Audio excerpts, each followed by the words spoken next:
ఈ నివర్ తుఫాను వల్ల పంట నష్టం ఏ స్థాయిలో జరిగింది, రైతులు ఏ స్థాయిలో ఇబ్బంది పడుతున్నారు, ఏ పంటకు ఎంత నష్టం వాటిల్లింది, ఏ జిల్లాల్లో ఎంతెంత నష్టం జరిగింది, ప్రస్తుత పరిస్థితుల్లో రాష్ట్రంలో రైతులు మానసిక ధైర్యం కోల్పోకుండా వారికి ఒక భరోసా కల్పించాలి అన్న ఉద్దేశంతో 13 జిల్లాల్లో పవన్ కళ్యాణ్ గారు పర్యటిస్తున్నారు. అందులో భాగంగా చిత్తూరు, నెల్లూరు, అదేవిధంగా కృష్ణా జిల్లా, గోదావరి జిల్లాలో పర్యటిస్తూ ఉన్నారు. రైతుల నుంచి సేకరించిన సమాచారం ప్రకారం అదేవిధంగా అధికారులతో సమన్వయం చేసుకుంటే ఇప్పుడున్న పరిస్థితుల్లో ఈ నివర్ తుఫాను వల్ల దెబ్బతిన్న రైతులు మరలా పూర్తి స్థాయిలో ఆర్థికంగా బలపడాలంటే ప్రతి ఎకరాకు నష్టపోయిన ప్రతి ఎకరాకు 35,000 రూపాయల ఆర్థిక సాయం రాష్ట్ర ప్రభుత్వం వెంటనే ప్రకటించాలి. అందుకు అనుకూలంగా తక్షణమే ఎకరానికి 10,000 రూపాయలు రాష్ట్ర ప్రభుత్వం వెంటనే ప్రకటించాలని కొన్ని డిమాండ్లు ప్రభుత్వం ముందు పెట్టడం జరిగింది. రాష్ట్ర ప్రభుత్వం అసెంబ్లీలో ఏ రోజు కూడా పూర్తి స్థాయిలో అసెంబ్లీలో 13 జిల్లాల్లో నివర్ తుఫాను వల్ల రైతులు ఇబ్బంది పడుతుంటే ఈ సమస్యను ఏమాత్రం తెచ్చించకుండా అధికార ప్రతిపక్ష పార్టీలు పరస్పరం ఒకరికొకరు విమర్శలు చేసుకోవడం సరిపోయింది తప్పితే రైతులకు న్యాయం చేద్దామన్న చిత్తశుద్ధి ఏ ఒక్క ఎమ్మెల్యే కనపడిన పాపన పోలేదు.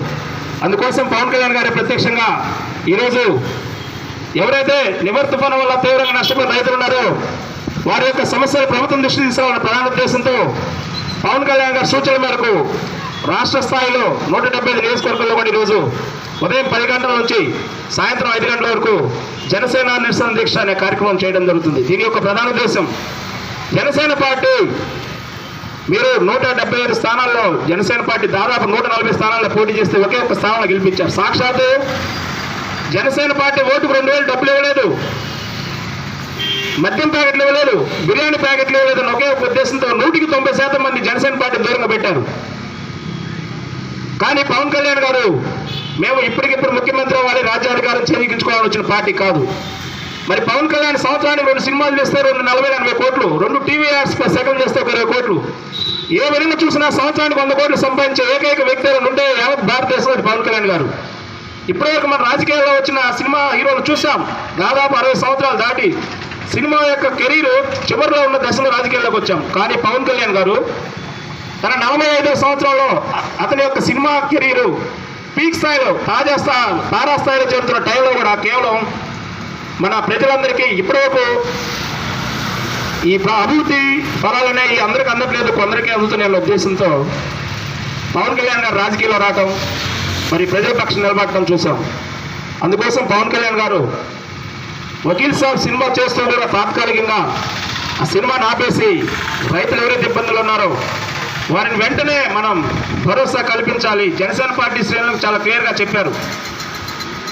మార్చి నుంచి కూడా యావత్ ప్రపంచం మొత్తం కూడా కరోనా వైరస్తో గడగడలాడిపోతూ ఉంటే మరీ ముఖ్యంగా మన ఆంధ్రప్రదేశ్లో ఎవరైతే బాటసారులు ఉన్నారో, పేదలు ఉన్నారో, దినసరి కూలీలు ఉన్నారో, రైతులు ఉన్నారో, ఎవరైతే నిత్యావసర వస్తువులు అందక రకరకాలుగా ఇబ్బంది పడ్డారో వాళ్ళందరూ కూడా కొడిదెల పవన్ కళ్యాణ్ గారి పిలుపు మేరకు ఎవరికి తోచిన స్థాయిలో వారు రాష్ట్ర స్థాయిలో సాయం చేసిన వాళ్ళు తీసుకుంటే ప్రతి 100 మందిలో 94 మంది జనసేన పార్టీ కార్యకర్తలు ఉన్నారంటే అది అశక్తి కాదు.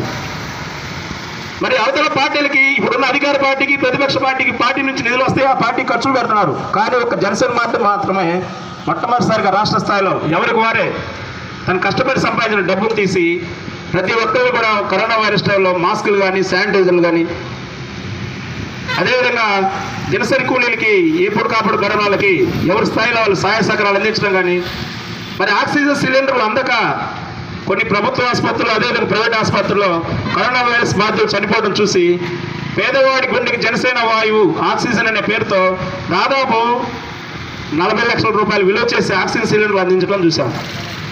మరి మీరు ఒకసారి ఆలోచించాలి, ఎవరు రాజకీయాల కోసం వచ్చారు, ఎవరు రాజకీయ లబ్ధి కోసం వచ్చారు, ఎవరు నిజాయితీగా ప్రజల కోసం వచ్చారనేది ఆలోచించి నిర్ణయం తీసుకోవాల్సిన మీ ప్రజలకు వదిలేస్తున్నాం. జనసేన పార్టీ అయితే పవన్ కళ్యాణ్ గారి ఆలోచన మీదకి ఎప్పుడు ఒకటే సిద్ధాంతం ఉంటుంది.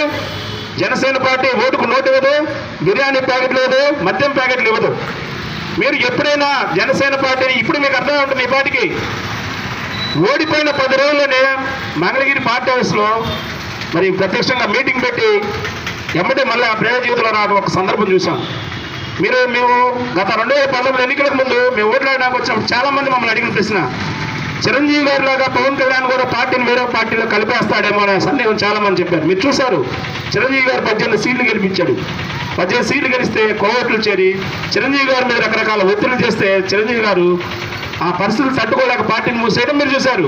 చిరంజీవి గారు తమ్ముడుగా ఒకే ఒక్క సీట్లో గెలిచిన ఆ ఒక్క వ్యక్తి కూడా అటు అధికార పార్టీకి ఇటు జనసేన పార్టీకి దోపుడులాడుతూ ఉంటున్నా కూడా సాక్షాత్ పవన్ కళ్యాణ్ గారిని 2 చోట్ల ఓడించినా కూడా పవన్ కళ్యాణ్కి ఏమాత్రం అధైర్యపడకుండా మేము రాజకీయాల కోసం రాలేదు, ఇటువంటి స్వార్థపూరిత రాజకీయాల కోసం అధికార పీఠం కోసం జనసేన పార్టీ అధమ రాజకీయాలు చేయదన్న ఒక ఉద్దేశంతో రాష్ట్రం మొత్తం మీ పర్యటన చూస్తున్నాం. మరి అమరావతిలో ఆ రోజు పవన్ కళ్యాణ్ గారు భూసేకరణ జరుగుతున్నప్పుడు చాలా స్పష్టంగా చెప్పారు, ఇప్పుడున్న ఈ ప్రభుత్వానికి ఈ రైతులు భూమి ఇస్తున్నారు, అంతేగాని తెలుగుదేశం పార్టీకి ఇవ్వట్లేదు. అందుకని చంద్రబాబు గారికి ఎవరైతే భూములు ఇస్తున్నారో మీరు రాజపత్రం ఒకటి ఇవ్వండి. ఈరోజు మీ ప్రభుత్వం ఉంటుంది, రేపు భవిష్యత్తులో మన ప్రభుత్వం రావచ్చు, అప్పుడు ఆ ప్రభుత్వం ఇబ్బంది పెట్టొచ్చు. వీళ్ళు రాజపత్రం అడిగిందంటే రాజధాని రైతులు అడగలేదు, పవన్ కళ్యాణ్ గారు మాట లేదు. ఈరోజు రాజధాని రైతులు భూమి ఎవరైతే ఇచ్చారో వాళ్ళు ఎంత ఇబ్బంది పడుతుందో చూసాం. అయినా కానీ పవన్ కళ్యాణ్ గారు మరలా వచ్చి అక్కడికి వాళ్ళకి భరోసా కల్పించే ప్రయత్నంలో పోలీసులు అడ్డుకోవడం చూసాం. పవన్ కళ్యాణ్ గారు మూలకంత దాటం కూడా మీరు సోషల్ మీడియాలో టీవీలో చూసే ఉంటారు. మరింత జరిగినా కానీ పవన్ కళ్యాణ్ గారు కానీ అభిమానులు కానీ ఎటువంటి రూపాయలు కూడా ఆశించకుండా ప్రజల పక్షాన్ని ఎందుకు పోరాటం చేస్తున్నారో ఒకసారి ఆలోచించండి. నిజం నిలకడగా తెలుస్తుంది, అబద్ధం వెంటనే తెలుస్తుంది అంటారు. ఎన్నికలు అయిపోయిన తర్వాత జనసేన పార్టీ వాళ్ళు ఈ కరోనా టైంలో ఏ విధంగా పనిచేశారో మీకు తెలుసు. ఇప్పటికి కూడా అధికార పార్టీ ప్రతిపక్ష పార్టీలు ఒకళ్ళంటే ఒకళ్ళు తిట్టుకుని ఈ సందర్భంలో కూడా పవన్ కళ్యాణ్ గారు తను తీస్తున్న సినిమా షూటింగ్ కూడా ఆపేసి మరి 13 జిల్లాలు తిరుగుతూ ఉంటే ఇప్పుడున్న అధికార పార్టీ చెందిన వైఎస్ఆర్సీపీ కార్యకర్తలు మీరు మా నియోజకవర్గం రావడానికి లేదు, మా ఊళ్ళో అంటున్నారు. ఎవడ కోసం ఇది వినుకోండి. ఈ రాష్ట్రం రాజకీయలాగానే ఉండాలి, ఎన్నికల వరకే ఉండాలి. ఎన్నికలు అయిపోయిన తర్వాత ప్రతి ఒక్కరు కూడా రాష్ట్రాభివృద్ధిలో ప్రజలు భాగస్వాములు చేయాలి, అదేవిధంగా ప్రజలు కూడా భాగస్వాములు కావాలి. అంతేగాని పవన్ కళ్యాణ్ గారిని మీరు రానంటే ఎవడబ్బ సొమ్ము ఎవరు ఆపుతాడు, ఆపండి ఎవరు ఆపుతాడు చూద్దాం. అది న్యాయమా? మీరు నివార్థపాలు వచ్చి ప్రజలు తీవ్ర ఇబ్బందులు పడుతుంటే మీరు పట్టించుకోకుండా ఉంటే, పవన్ కళ్యాణ్ గారు వచ్చి ఒక సినిమా అండర్టైన్ అయినప్పుడు కూడా అవన్నీ వదిలేసి కేవలం ప్రజల కోసం వీళ్ళ అమాయకులు అబద్ధాన్ని తొందరగా నమ్ముతున్నారు, నిజాన్ని వీళ్ళకి తెలియజేయాల్సిన అవసరం మనకుందన్న ఉద్దేశంతో పవన్ కళ్యాణ్ క్షేత్రస్థాయిలో పర్యటిస్తామంటే అడుగడుగున అడ్డుకోవటం మీ ఉద్దేశం ఏంటి? ఇవన్నీ ప్రజలు గమనిస్తున్నారు. దయచేసి ఎవరన్నా చేసినా జనసేన పార్టీ యొక్క ప్రధాన లక్ష్యం ఒకటే, ప్రజలు ఇబ్బందుల్లో ఉన్నారు, ఇక్కడ రాజకీయాలు లేవు, పార్టీలు లేవు, ప్రజలకు న్యాయం జరగాలి. దీనికి పార్టీలు అన్నీ కూడా మేము ఇప్పుడు ఈరోజు నిరసన దీక్ష చేస్తున్నాం, మరే పార్టీ చేసినా కూడా రైతులకి సంఘీభావంగా జనసేన పార్టీ ఎప్పుడు ముందుంటుంది.